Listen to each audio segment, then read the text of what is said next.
All right. I am so excited to talk to our guest today. We're going to get into how I found her on Twitter because that whole thing was a mess. We talked about that offline, but she's a presidential historian, a senior fellow at the Center for Presidential History over at SMU down in Texas. She's the author of a book. I highly recommend you go get it. It's called The Cabinet, George Washington and the Creation of an American Institution. And that is Dr. Lindsay Chervinsky. Dr. Chervinsky, Mike Leon, Nick Saveri, thank you so much for hopping on the podcast with us today. Well, thank you for having me. I appreciate it. You know, the reason I reached out to you, and we're going to get into all of, how Biden's doing in his first year. I know you've written some articles about that. We're going to get into the history of fake news and misinformation, disinformation. I shared that article with Nick, and I thought it was fantastic. The parallels of everything that we're seeing happening, not only from vaccine mandates, but, something that you wrote in that article about what the British did to forge letters from Washington. I just thought was interesting. But first, speaking of misinformation, let's get into how we found each other. Somebody emailed you. I think they called you similar to what we got as an email, a liberal propaganda machine or something like that. And they left their phone number. How do you deal with it? And that's not really criticism. I have no other word for it. But how do you deal with people online? Give us some recommendations, because Nick and I love to dive into the muck. How would you tell people to rise above diving into the muck? Yeah, it's a really good question. I knew that it came with the territory before I started engaging in public history or public facing work, especially for women and younger women in particular. People just tend to say things that maybe they wouldn't say to other people, or feel emboldened to send you quite ridiculous messages. It is funny because, a lot of my writing I don't get paid for, so it's pretty bad propaganda if that's my aim. I'm not getting a whole lot from it financially, but I think there are two things to keep in mind. The first is, if someone is legitimately asking a question or they are trying to engage in good faith discussion, I'm always happy to have that conversation. I'm always happy to have someone disagree with me if they want to do so in a respectful way and kind of have a give and take about dialogue. But a lot of the stuff online isn't that. And they're either not reading what you're saying, or they're coming at it from such an angle that's so skewed and so displaced from reality that it says way more about them than it says about you. I mean, just think about the amount of time and effort it takes this person to Google me, to find my website, to find my contact information, which is not like hidden behind a passcode, but it's not super readily available. Then to type out these sometimes page long screeds and to include their name and their telephone number in this particular case. It's just really sad that someone is spending their day that way. And so most of the time I just view it with pity. I'm laughing. I'm laughing because today in Florida, awesome. I got a fantastic welcome to Florida, as the guy in the truck behind me had an F. Joe Biden, flag hanging from his truck. And my wife and I were like, you know what? I kind of respect that guy more than the "Let's go Brandon" and hiding behind what you truly want to say. I mean, that's the stupidest flag to carry around, but okay. But I totally get that. I want to shift because I just mentioned President Biden, not Brandon. You presidential historian hat, first year, for President Biden in office.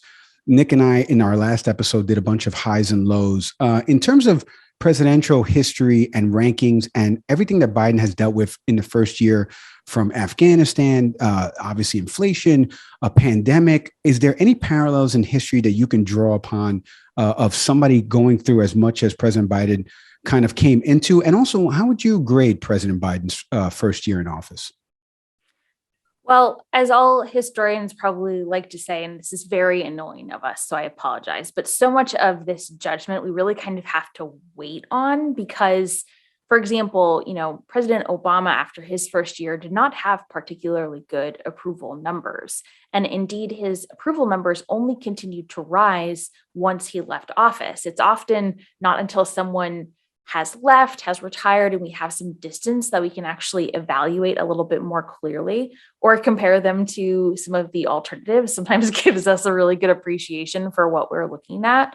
So it's hard to say. Right now, if I was looking at Biden's first year, I would say there's some real positives. I'm sure some of the highs that you talked about last week in terms of the in terms of the infrastructure bill and the COVID relief package. Getting the vaccines out was huge. You can't, short of like sitting on someone and literally putting it in their arm, you can't force people to take it, but they made it readily available, which is a huge win. And I think that, having a president, for me at least, that I don't have to think about every day, or I don't have to worry is going to give nuclear secrets to Russia, is a really comforting shift. Now, of course, there are negatives as well. Inflation is a challenge. I think Afghanistan probably could have been handled a lot better. So there's some ongoing challenges there. So I don't really have a perfect grade yet. I would probably say in the B range if I had to give a letter, although I think that will change as we go forward and our sense of Biden's place in history evolves. In terms of who he is most like, in terms of the challenges of the first year, I think that the only real comparison is probably FDR, because he also had a major financial collapse. He didn't have a pandemic, so I guess that's a benefit for Roosevelt. One of the challenges that we often don't think about as much, but was very much on the center of Roosevelt's mind, was if the economy continued to collapse and Americans lost faith in the government to do anything about it. There was a real concern when he took office about the rise of fascism and other forms of authoritarian government, and a fear that the United States was drifting in that direction. Now, we don't really remember that because World War II happened and the United States ended up fighting the Nazis and other fascist governments. And so that part of the history sort of gets wiped out. But it was a real concern. And that's something that I do see a parallel in our current moment with the rise of, white supremacist militias and political violence. So you kind of blew up my thought because you brought Roosevelt. Now, something that sits with me because, as you brought up, Doctor, with the FDR, coming to power in 33, I wonder, like in your research, do you find that just the discourse among Americans in reaction to a then economic, now both economic and global health crisis, our ability to rally around a leader in the form of a president, do you find that from the time of Franklin Roosevelt to now that we're in a place where the discourse seems more fractured? I think about this from the article you had written about the history of fake news. And that's something that sat with me is like, as a country, from a historical standpoint, what's your assessment of that? Yeah, I totally agree with that. I think there have been periods where we've had really, really intense partisan division that has led or hinted at political violence. The 1790s, late 1790s are an example. Of course, the 1850s and the lead up to the Civil War. Perhaps the 1890s, although that did not come to a violent end per se. But there's no doubt that in the 1930s, while there was a difference of opinion and there were different ideas about how to tackle the crisis, there wasn't the same sort of really intense partisan animus that we see today. And there wasn't a party who was dedicated to undermining the central tenets of democracy. Now, when I say that, people get really, really, really mad at me. I'm not talking about, voter suppression bills. I'm not talking about vote by mail ballots. I'm not talking about any of those things. What I'm talking about is free and fair elections are the very center part of our democracy. And a peaceful transition of power and a widespread acceptance of that outcome is what our democracy is based on. And the Republican Party, one of their main tenets at the moment is to deny that Joe Biden won the election. And so that is very much an unprecedented situation that we have never had before. I like to draw the parallel to the Civil War. Southerners didn't like the outcome of the 1860 election, but they accepted it and they tried to leave because they accepted it. So I'm not suggesting the Civil War is a better outcome, but it's different than what we're facing now. On the subject of your article, one thing that you brought up was that, from the time of President Washington to now, there's always been a presence of bias. And in the case of Washington, being very selective about where messaging goes or what to interpret from messaging that comes back from that. Do you find that Americans now are more or less about the same level of discerning with understanding political forces at hand when it comes to media coverage? I think by and large, we're a little bit less perceptive of how to describe this? We're a little bit less perceptive about the range of news and sources that we might encounter. So let me give an example. In the 1790s, there was crazy lies and misinformation. I mean, there's an example. I don't know if I included this in the article, but there's an example of, at one point, a newspaper article said that President Washington was going to be in a particular place. And it was an outright lie. And he thought it was because they wanted citizens to show up and then be disappointed that he didn't come and hold it against him. But newspapers just printed lies. There were no laws against, printing accusations or defamation against people. There were no protections against shouting fire in a crowded theater. So there were no restrictions on really what people could put into papers.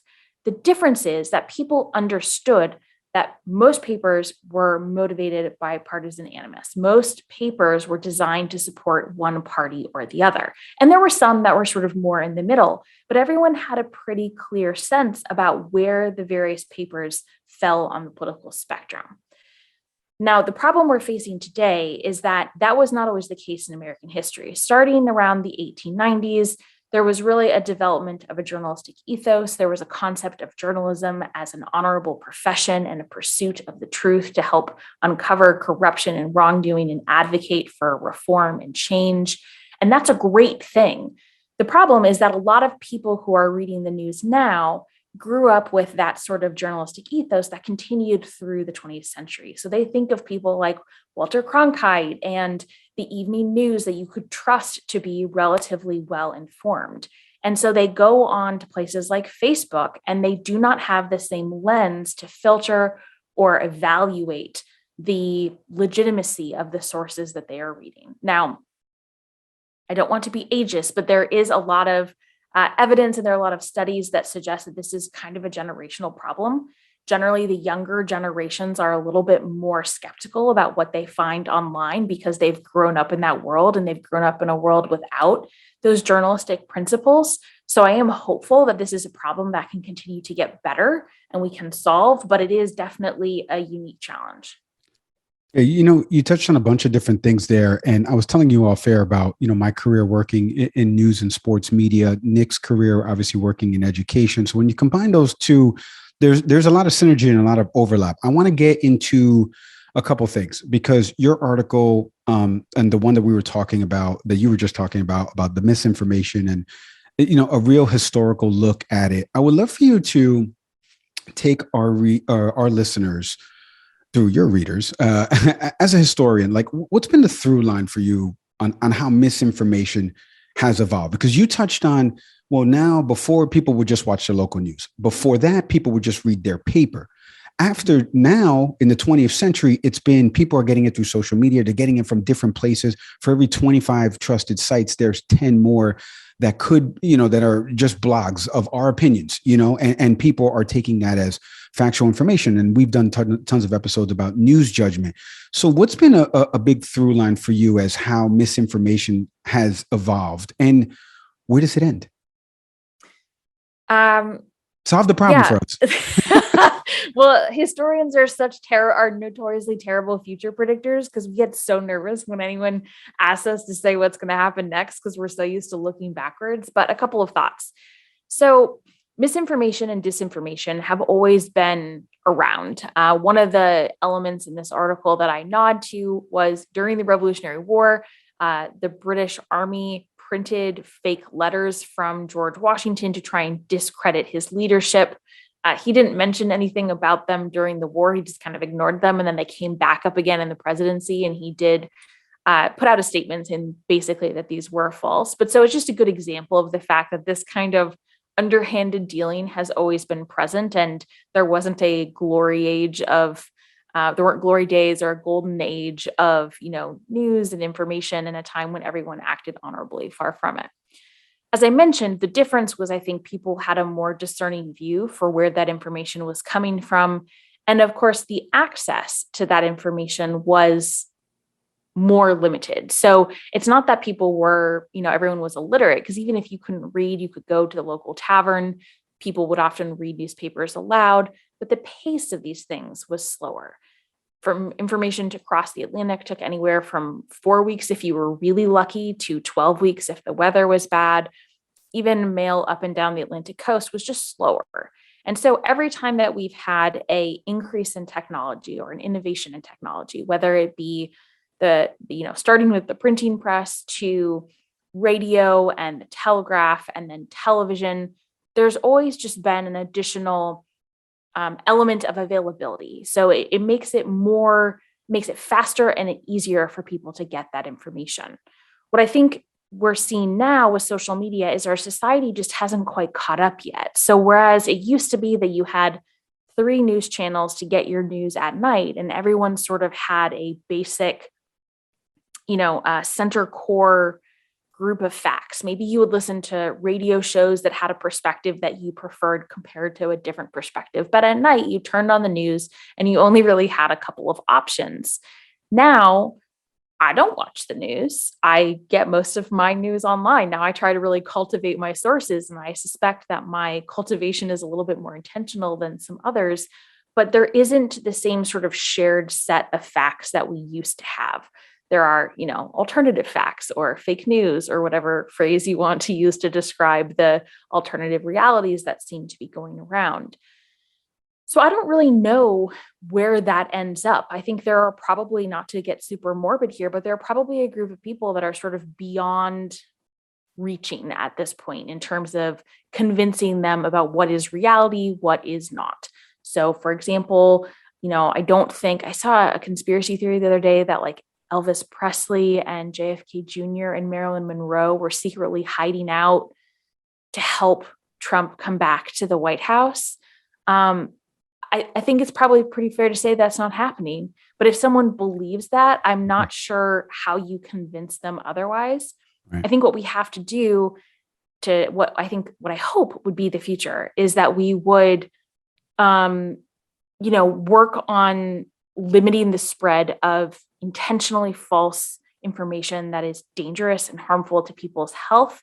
And then we try and teach people how to analyze their facts going forward. And hopefully with younger generations, that will continue to have a positive impact. In this conversation of history, it's important to bring up the fact that you have an incredible book out, talking specifically about President Washington's cabinet, the first cabinet. And it's interesting because when I saw the cover of the book and started reading through it, obviously, like a lot of America, perhaps other parts of the world, you start to sort of hear the soundtrack to Hamilton running through your head a little bit. In your research, and as you're starting to have conversations about the book and talking to readers and various audiences, what are some myths that, both in writing the book you hope to dispel about that cabinet, but also now as the public discourse seems a little bit more pop culture friendly in understanding a little bit more of the members of a founding family, because it's not just founding fathers, obviously, and we think of the important contributions of women too, but where do you find yourself in terms of dispelling myths, but also helping to educate others as it relates to that first cabinet? It's a great question. So one of the main things that I hope people take away from the book is these were very real, flawed humans. They were brilliant and they were incredibly accomplished, but they were humans. And when they came into office in 1789, they had a written piece of paper that was the very best that they could come up with at that time. But Washington referred to the Constitution as imperfect. It was not this glorified document that, was carved into a stone tablet. It was very much a set of compromises that he hoped future generations would improve on, recognizing that there were problems they had not solved. They also recognized that there were things about government and being in office and wielding power that they could not anticipate because they had no idea what was coming down the pike. They were about as good as predicting the future as historians, actually. And so when they got into office, they were incredibly flexible about what it meant to be the first president, to be the first secretary of state. And they were constantly evolving that process. So there was never one perfect moment of originalism, or if there was, it died very quickly because just a couple months into office, Washington started sort of fiddling with things, trying to make things work as efficiently as possible. And I think that story is actually, first of all, way more inspiring because it should encourage us to try and constantly improve upon the project that they were working on as they intended for us to do. But it's also way more interesting because the messy, sort of juicy stuff, the behind the scenes debates, the ongoing squabbles about how things work, that is a way more interesting story than this like perfect thing that was gifted to future generations. How do you reconcile that when, because it's amazing you just brought up that important point that the founding fathers understood that this is a work in progress from the beginning. But then we think of, for example, former Supreme Court Justice, no longer with us, Antonin Scalia, who considered himself what we would be considered sort of a strict literal interpretation of the Constitution, and other conservatives make that same argument. But that doesn't seem to gel with the intentions then of the founding documents and sort of the intentions of the founding of the country. How does that all make sense then? It doesn't really. So originalism is not based in any sort of historical interpretation or analysis. There's a great historian by the name of Jonathan Ginyap, who's at Stanford, who's written very eloquently and at length, sort of debunking all of these historical themes. And the problem with it is that if it were a real based in history thing, you would have seen originalism as a judicial philosophy that emerged right away. And it didn't actually emerge as what we know of it today until midway through the 20th century. It's very much a political construct to fight against the New Deal state, to fight against the expansion of executive authority. And it has evolved for very political reasons. Because if you take any clause in the Constitution, try and apply very literal construction to it about what the founding generation would have intended. They didn't want me to wear pants. Well, I'm currently wearing pants, and that was not as they envisioned society to be, because women were supposed to wear dresses. And, African Americans were counted as 3/5 of a human, and they didn't know what planes were. So, the concept of trying to apply 1790s thinking to 2021 would have struck them as ridiculous, because they knew that they were not all-knowing, and they had no intention or desire to be all-knowing. Oh, you mentioned a couple of things a while back about juicy, salacious, this sells this and that. So I can already hear a few people that listen to this show that call themselves libertarian. We know what that means. They're not libertarian. How would you grade former President Trump's 4 years in office? Now, I want you to really, I know this is tough. And for the people that are not watching on YouTube, we're not trying to make a face here. I want to be serious with this, because I look at a couple of things that he did in office, and then you look at, obviously, if you factor in social media, what he did in terms of making people in this country really hate the media, commit acts of violence against the media, taking all of that aside, executive orders, actions, inactions, the Supreme Court justice, and obviously the sway of balance of the courts right now. Can you summarize for our audience, from that presidential historian hat wearing Dr. Chervinsky now, like President Trump's 4 years in office? Sure. I will do my best to do so in a even-keeled, dispassionate sort of way. So I would say that generally historians try and shy away from the word unprecedented, because it gets used too much and it loses its value if we throw it around willy-nilly. But there are elements of Trump's presidency that were unprecedented. It was very clear to me while we were living through the administration that it was a historic moment. I will say personally, I'm more comfortable writing about historic moments than I am living through them, but that's okay. It's good to have an awareness of what we're living through. There are some things that I think the history books will view as positives that come from the administration. I think President Trump forced the United States to rethink its policy with China, to rethink its relationship and its focus on Asia versus the rest of the world. I think that was probably long overdue. And while perhaps he went about it in a way that I wouldn't necessarily anticipate, I think it will have a positive outcome, because it made a lot of Americans and foreign policy experts, especially, sort of recalculate what that relationship looked like. I think the way President Trump engaged in office encouraged Americans to think about what the presidency was, to think about how much was written down, how much is based on statute, but how much is also based on custom and norm, and how much of those customs and norms matter to us? And if they matter to us, do they need to be written down and not just rely on tradition or, the power of potential shame to enforce that sort of action? I think that's really important.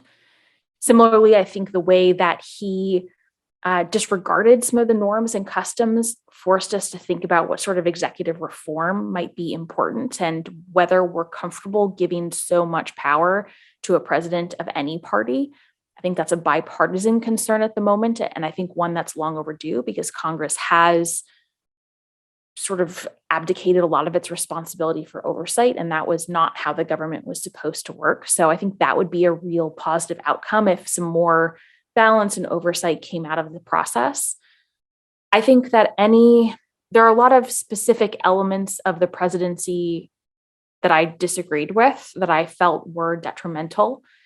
The fall of American standing globally, turning the country's back on our allies, regardless of which president did that, I think would be a huge detriment. We cannot live in an isolationist world. That's not how the globe works. It's not how it worked in the 1790s. It's not how it works today.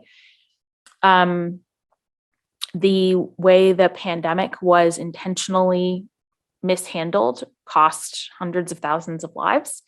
And then I think the most damning fact, perhaps, is any administration that ends in an attempted coup or a violent insurrection cannot be viewed as anything other than a failure. We had a tradition of over 200 years of peaceful transitions of power. That was something that John Adams and Thomas Jefferson did not take for granted. And I think we as Americans did take it for granted until last January. So I think that will be really the resounding final chapter on the administration and what the history books remember the most. Yeah, I think Sean Hannity's text would agree with you on that one. Oh, sorry. Yes, I didn't realize the microphone was on. Sorry. Go ahead, Nick. I mean, sadly, we didn't have like President Jackson, offering a duel with his vice president. I would have been down for that. Right. And somehow he manages to rank lower than a guy who died about a month in office. Well, so this is really interesting. So the C-SPAN does these presidential rankings every 4 years. And I actually participated in it this year. And it was absolutely fascinating to see behind the scenes how they're put together because they're way more intricate and detailed than I anticipated. So you basically have, I think it was 8 categories. One was, the status of the economy, relationship with Congress, president on the global stage, pursued equal rights for all, crisis management, things like that. And then and one was communicator, ability as a communicator. And then you had to rank the person from not efficient at all as 1 to very extremely efficient at 10. And where President Trump did better than some of the others is that communicator piece and the economy piece, which I think was misguided, but nonetheless. So in those 2 sections, he ranked better than someone like Andrew Jackson, hence his higher ranking in some other places. And so I thought that seeing that put together was really fascinating because it did explain to me where a lot of the people fall. He ranks better than Jackson.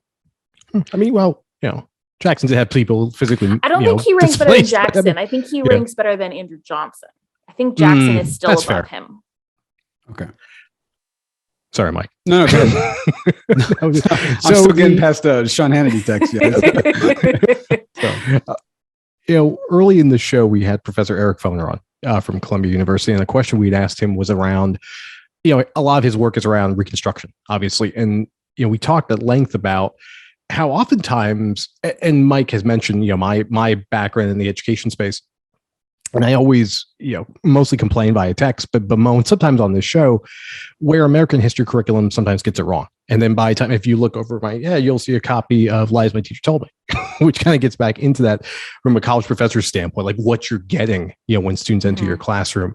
In addition to Reconstruction, Dr. Chervinsky, when you think about underemphasized, underreported, key elements in history that we don't spend enough space focusing on when we think about American history curriculum for high school students, what's another area that comes up for you that, if you could identify one thing and say, I wish we would spend more time, obviously factually getting into a discussion about it, but but actually emphasizing the importance of these pieces of information or processes in the typical American history classroom, what would you identify? I think there are probably three areas, and they're tricky because often, the way segments in our classroom are broken down, they kind of get a short shrift because of how, these segments get divided up. So I totally understand it, but I think the three elements would be really helpful. The first, I've already alluded to, I think all students would benefit by understanding the revolution and the founding as much more messy, much more convoluted, much more complicated than some of the stories that we often tell. And that's not to say that, we can't also focus on the ideals of the revolution and how inspiring they can be and should be, but you can have the ideals and the messiness because that was their lived reality. And that's, I think, as I said, it's a much more interesting story. It's also a much more helpful story for understanding our American history. The second moment, I think, is the 1890s and the progressive era, when you had a real clash between moneyed interests and sort of labored interests, and how that reform took place. Heather Cox Richardson is someone who's written about this a great deal. And that moment was one that I think things could have gone really differently. And there are a lot of parallels to the stratification of our contemporary society that we see. So that moment is really easy to gloss over in favor of things like prohibition and, the coming World War I and things like that. But the tensions of that moment are really important.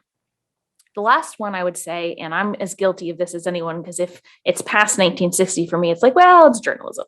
It's not history. It's fine, which is obviously not true. But the 1970s, 1980s, it's hard to often get to that moment because it feels fairly recent, but it's not at this point. Now, we're talking 50, 60 years ago, and so much of our current political system and some of the challenges that we're facing and even some of the actors that we're talking about are really based in movements and social movements and political movements that really get their start in the 1980s. And so I think if we had a better understanding of the religious and social and cultural and political forces and where they came from, it would help us understand where we are today. Something we asked Professor Foner, and I want to ask you the same thing too, is, you joined our show today, to engage in this conversation about history. And it's an important subject, especially now. What else fuels your calling to do the work that you're doing, to be in this space on a podcast, having your own podcast as well, and being an author? What sort of fuels you in the work that you do? It's a good question. So I firmly believe we can't know, who we are as a people, as a country, or our current moment without knowing where we came from. These things do not emerge in a vacuum. And for me, the motivation for my own scholarship and my own work is explaining the historical origins of our political institutions, especially, or political moments or political culture. Because I think so much of that is traced back to the early period, and we often don't realize how much is traced back to the early period. And then I share that in a variety of different mediums because I genuinely believe that most Americans, if they're given real interesting, the sort of scandalous stuff I was talking about, the real juicy history, they want to know it. They just think that if they don't like history, it's probably because they read a textbook that was boring or they had to memorize a series of dates in high school. And I don't blame them. That's not particularly exciting or fun. Or they don't know where to go to find good history or real history. And so I'm committed to trying to meet people where they are, whether that be op-eds or social media or podcasts or blogs or events or classes. I'm kind of willing to hit the pavement to find the people, and whatever, medium they find most interesting, I'll go there if I can get people to read it. And by and large, I mean, we talked about some of the Twitter responses, we talked about some of the emails, but overwhelmingly the response is really positive. And it's really encouraging, and it motivates me to continue even when I'm tired. And, the writing isn't flowing as easily as I would like it to. But by and large, people are really appreciative and want that knowledge and want to learn. And that's really gratifying. Listen, people that are tweeting to Dr. Chervinsky, cut it out. Okay. Because now I'm going to die. Really, dude? Like, I'm what are you doing? You're not even being Listen, not even slick there. Nick knows this, and I've had other people text me this. They're like, "Why are you engaging?" I'm like, "I live for this. I live." Yeah, he does. For engaging meetings all the time. He hits me up like, Nick, you gotta get in this. I'm like, dude, I'm coaching someone You're right like, now. I don't want to. Yeah, I really don't. No, the funniest part is like it's not even the public responses, although some of those are extreme.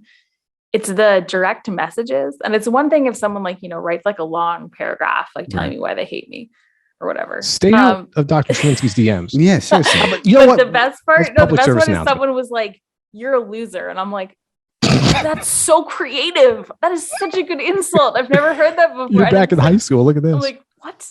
Yeah, I love engaging because here's the thing, right? The reason I'm engaging is not about their opinions, right? Like everybody's entitled to their opinions. I don't care about really, that, right? No, I know, but everybody on the surface, everybody's in entitled theory. Right, in theory. The problem I have is sky's blue, sun's yellow. There's a lot of people out there that are sky's red, it's green. Let me tell you why. And it's like, no. I'm not engaging with you. And it's happening across America right now. It's been happening, like your article says, since a long time ago. One of the things that I learned today about Dr. Lindsay Chervinsky, when I was looking her up, okay, I want to read this for everybody. She is skilled at making history exciting and accessible for a broad public audience. I think, and I speak for Nick, that I will take that sentence and say that is true. That is a fact. Okay. That is not our opinions. That is actual fact. Dr. Lindsay Chervinsky, go get that book. Like I mentioned, it's called The Cabinet. It's George Washington, The Creation of an American Institution. It's available wherever books are sold. She's a senior fellow at the Center for Presidential History over at SMU. She's a great presidential historian. I can't thank you enough for coming on the podcast today. Continued success to you, and thank you, and stay safe. I know you had that battle with COVID, so I'm glad that you're doing well now. Well, thank you so much for having me. I really appreciate it, and keep up the good work for you guys as well.